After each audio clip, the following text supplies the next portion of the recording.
You don't collapse. You don't fall apart. You wake up every morning. You go to work. You carry out what needs to be done. From the outside, your life looks stable, responsible, under control. But inside, something has been getting heavier. Not suddenly, not violently, not in a way that anyone could point to, just slowly, quietly, day after day. You don't feel broken, you feel tired, in a way that sleep doesn't repair. You are not overwhelmed. You are worn down. No one sees it, because you don't show it. Because you learned a long time ago that someone has to stay standing. You carry responsibility in silence. You carry pressure without complaint. And each day, you make the same quiet decision: to keep going, to stay reliable, to not become a problem. This is not weakness. This is the silent fatigue of a man who has been strong for far too long. No one asks if you are okay. Not because they don't care, but because you are the one who is expected to be okay. You are the stable one, the reliable one, the one who shows up even when it's inconvenient. Your family depends on you. Your work counts on you. People assume you will handle it, so they don't check. They don't ask how much it costs you to stay consistent. You learned early that strength means silence, that responsibility means endurance, that explaining your fatigue only makes things heavier. So you stop explaining. You don't talk about the pressure that follows you home. You don't talk about the weight that sits quietly on your chest when the day is over. You don't talk about the fear of slowing down, of losing sharpness, of no longer being needed the way you once were. You keep moving, not because you feel strong, but because stopping would create problems for everyone else. This is the unspoken contract of being a man at this stage of life. You absorb stress. You manage instability. You stay functional so others don't have to worry. There is no applause for this, no recognition, only expectation. And every day, you meet it quietly. You don't burn out loudly. You don't collapse in a dramatic moment. You don't break down in front of anyone. What happens instead is quieter and much harder to notice.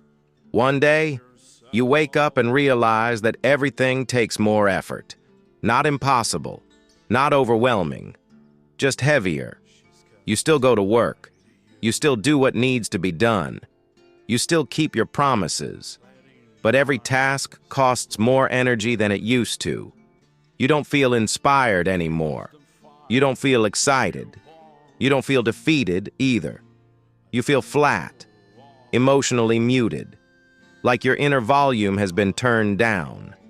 Your days begin to blur together, not because nothing is happening, but because nothing feels sharp enough to leave a mark. You laugh less, not because you are unhappy, but because laughter requires effort now. You move slower, not because your body has failed, but because your mind has been carrying weight for too long without release. This kind of exhaustion doesn't come from doing too much at once. It comes from doing enough for too long, from holding things together without recognition, from absorbing pressure without complaint, from staying functional even when you are running low. You didn't ignore the signs. You adapted to them. You told yourself this is just adulthood, that this is responsibility, that tiredness is the price of stability. So you adjusted. You lowered expectations. You reduced emotional range. You stopped asking yourself what you actually want. And slowly, almost without noticing, you stopped listening to your own signals. This is not weakness. This is not failure. This is quiet exhaustion. So why do you keep standing when you are clearly tired? Not because you are fearless, not because you feel powerful, not because life feels easy. You keep standing because you understand something that few people ever say out loud. If you slow down, things begin to fall apart. Responsibilities don't pause. Bills don't wait. People don't suddenly become stronger because you are tired. So you stay upright. Not heroic, not dramatic, necessary. You don't continue because you believe everything will improve. You continue because stopping would create damage that you cannot afford. You have seen what happens when structure disappears, when a man checks out, when reliability fades, confusion grows, pressure spreads, others carry the cost. So you decide, quietly, that you will not be the weak point. You absorb the stress. You manage the instability. You keep functioning even when it drains you. Not for praise, not for validation, but because someone has to hold the line. At this stage of life, strength is no longer about ambition. It's about containment. You don't chase excitement anymore. You protect stability. You don't look for applause. You prevent collapse. You become the quiet structure that keeps everything from tipping over. No one celebrates this role. No one thanks you for it. But without it, everything becomes fragile. So even when energy is low, even when motivation is gone, even when no one notices, you still show up. Not because you feel strong, but because you understand exactly what would happen if you didn't. What keeps you from falling is not motivation. Motivation fades, feelings change, energy comes and goes. At this stage of life, you cannot rely on emotion. What keeps you standing are small, unremarkable habits that don't require inspiration. You wake up at the same time even when you don't feel like it. You move your body even when enthusiasm is gone. You eat simply, sleep consistently, and limit the things that drain you. There is nothing impressive about this. No one applauds it. No one sees it. That is exactly why it works. Discipline at this stage is not about pushing harder. It is about removing friction, fewer decisions, less chaos, more structure. You don't ask yourself if you feel like doing the work. You do it because it is scheduled.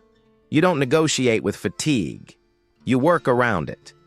These routines don't make you excited. They make you stable. They keep your mind clear enough to carry responsibility without breaking. They protect you from slow decline, from quiet self-neglect, from becoming someone you no longer recognize. This kind of discipline doesn't make life easier. It makes life manageable. And when days feel heavy, when pressure accumulates, when energy is low, these habits hold you upright. Not perfectly, not effortlessly, but consistently. If this feels familiar, there is nothing wrong with you. You are not weak. You are not failing. You are not broken. You are tired because you have been carrying weight for a long time, quietly, consistently, without relief. This stage of life doesn't reward endurance with applause. It only asks that you keep going. And you do.